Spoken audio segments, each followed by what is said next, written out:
আসসালামু আলাইকুম। ফুড ভুবনে আপনাদের সবাইকে স্বাগতম।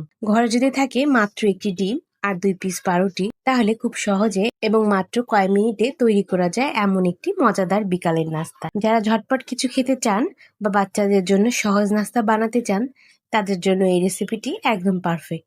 তাহলে চলুন দেখে নেওয়া যাক আজকের সহজ ও সুস্বাদু রেসিপিটি। এই রেসিপির শুরুতে এখানে আমি নিয়েছি একটি সেদ্ধ ডিম, আর এখানে নিয়েছি 2 পিস পাউরুটি। আমি এখানে বড় সাইজের 2 পিস পাউরুটি ব্যবহার করেছি। এখন একটি গ্রেটারের সাহায্যে এই ডিমটাকে গ্রেট করে নেব। আপনারা যদি নাস্তাটা পরিমাণে বেশি বানাতে চান, সেক্ষেত্রে সব কিছু বাড়িয়ে নিতে পারেন। গ্রেট করা হয়ে গিয়েছে। এখানে আমি পাউরুটি নিয়েছি, যে পাউরুটিটাকে আমি পানিতে ভিজিয়ে হাত দিয়ে চাপ দিয়ে নরম করে নিয়েছি। এখন এর মধ্যে দিয়ে দিচ্ছি কিছুটা পরিমাণ কাঁচামরিচ কুচি। তারপরে এতে দিয়ে দিচ্ছি কিছুটা পরিমাণ পেঁয়াজ কুচি। এখানে আরও নিয়ে নিয়েছি পেঁয়াজের বেরেস্তা। আপনারা চাইলে এই পেঁয়াজের বেরেস্তাটা বাদও দিতে পারেন। এ পর্যায়ে এখানে দিয়ে দিচ্ছি 1/4 চামচের মতো মরিচের গুঁড়া। এখানে ঝালটা আপনারা আপনাদের পছন্দ মতো বাড়িয়ে কমিয়ে নিতে পারেন। আরও দিয়ে দিচ্ছি 1/4 চামচের মতো জিরার গুঁড়া। 1/4 চামচ নিয়েছি ধনিয়ার গুঁড়া। তারপর দিয়ে দিচ্ছি 1/4 চামচের মতো চাট মশলা। আপনাদের হাতের কাছে যদি চাট মশলা না থাকে, সেক্ষেত্রে আপনারা এখানে ভাজা জিরা গুঁড়োটাও ব্যবহার করতে পারেন। সবশেষ এর মধ্যে দিয়ে দিচ্ছি স্বাদ মতো কিছুটা লবণ। এখন সব কিছুকে একত্রে ভালো করে মেখে নেব। আপনারা চাইলে এখানে ধনিয়া পাতা কুচিও ব্যবহার করতে পারেন। এটাকে মাখাতে মাখাতে কিছুটা নরম মনে হচ্ছে, সেজন্য ডোটাকে পারফেক্ট করার জন্য এখানে আমি 2 থেকে 3 চামচের মতো কর্নফ্লাওয়ার ব্যবহার করছি। এতে করে ডোটা কিন্তু একেবারে পারফেক্ট হবে। এখন সবকিছুকে আবারও একত্রে ভালো করে মেখে নেব। সবকিছুকে একত্রে ভালো করে মেখে নেওয়া হয়ে গিয়েছে। এখন আমি গোল গোল করে চ্যাপ্টা করে একটি কাবাবের শেপ দিয়ে নিচ্ছি। একইভাবে আমি আরও একটি বানিয়ে দেখাচ্ছি।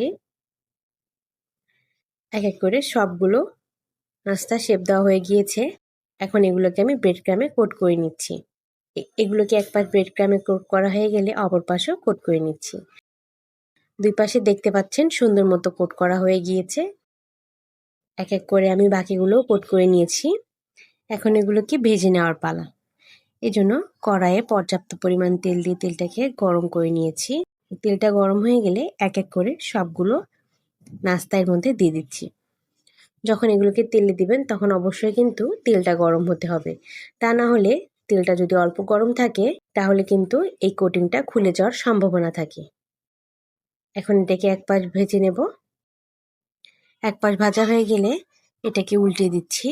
উল্টে আমি অপর পাশও ভেজে নেব।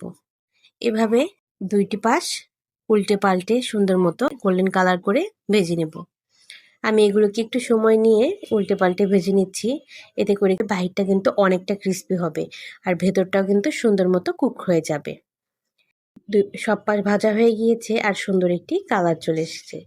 তাই এগুলোকে এখন আমি তেল ঝরিয়ে নিচ্ছি। এখন এটাকে সরাসরি আমি পরিবেশন করে নিচ্ছি। দেখতে পাচ্ছেন কতটা সুন্দর দেখা যাচ্ছে, আর এটা খেতে কিন্তু এতটাই মুচমুচে যে আপনারা না বানালে বুঝতেই পারবেন না। ঘরে থাকা অল্প উপকরণ দিয়েও যে এত সুস্বাদু নাস্তা তৈরি করা যায়, আশা করছি ভিডিওটা দেখে আপনারা একবার হলেও চেষ্টা করে দেখবেন।